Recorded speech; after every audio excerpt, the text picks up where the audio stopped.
Então aqui nós percebemos, Aulus ainda continuará dando alguns exemplos a mais.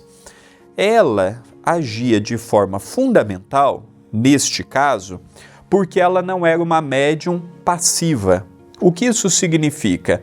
Aquela médium inconsciente, como veremos outras médiums estudadas por este livro. Ela não.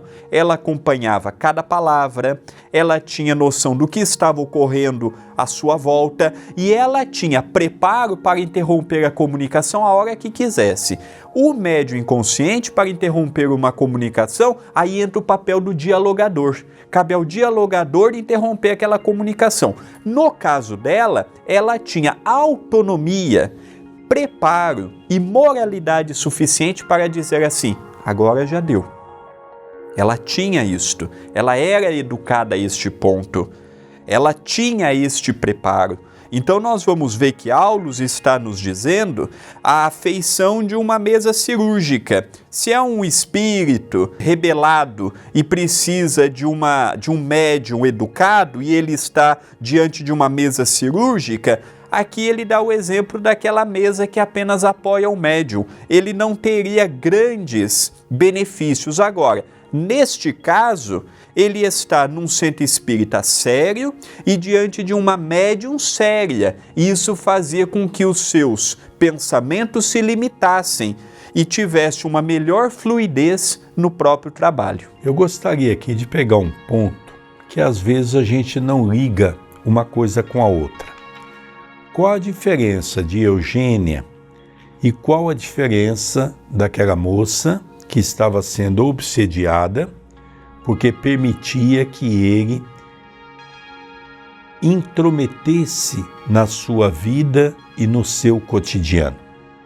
A diferença é que Eugênia era uma médium moralmente equilibrada e aquela irmã é uma médium desequilibrada, sem sequer saber o que é mediunidade. Às vezes a gente não liga esses pontos. Às vezes a gente não liga essa condição. No livro Respostas da Vida, André Luiz descreve que quando nós tivermos conhecimento da mediunidade e controle da mediunidade, controle dos nossos pensamentos, não haverá mais hospitais psiquiátricos no seio da Terra. Olha que coisa interessante, André, quando nós vamos ligando esses pontos e nós vamos percebendo a importância de um médium ser educado. Vamos dizer que aqui tivesse uma médium comum, não tivesse tanta moralidade.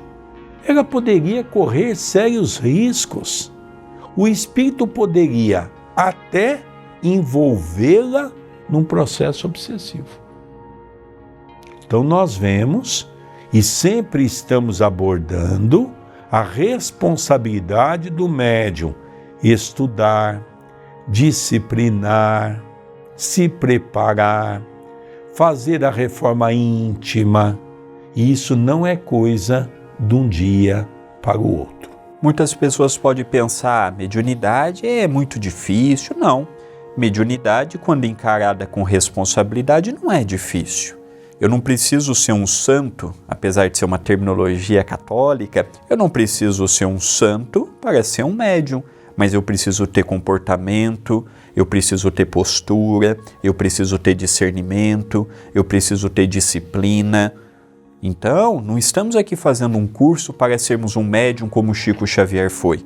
Mas se for para eu levar, vou o dia que dá, a família em primeiro lugar, as outras coisas em primeiro lugar e a mediunidade sempre no final da fila, realmente é preferível não mexermos com a mediunidade. Se eu não for colocar ela como algo importante na minha vida, é preferível nós não sermos médiuns.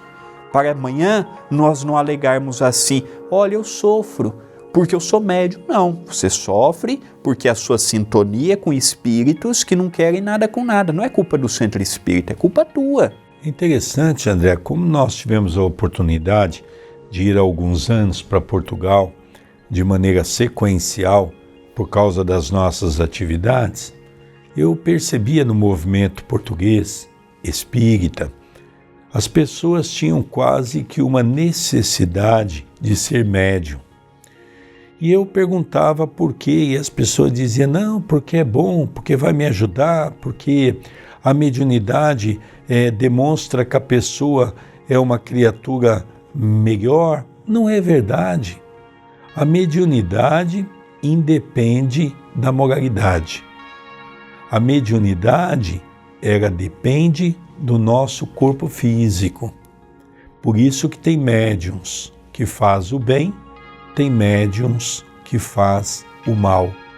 Mediunidade, aos olhos de Allan Kardec, é uma responsabilidade de uma quitação do passado, como diz Emmanuel no livro Consolador para Todos Nós. São compromissos de resgate. Então, ser médium não é ser um ser especial. É que às vezes a gente quer sempre fazer comparação com Chico Xavier. Isso é covardia. Chico Xavier era missionário ao pé da letra. Os restantes dos médiuns são mediunidade provacional. Isso é muito interessante.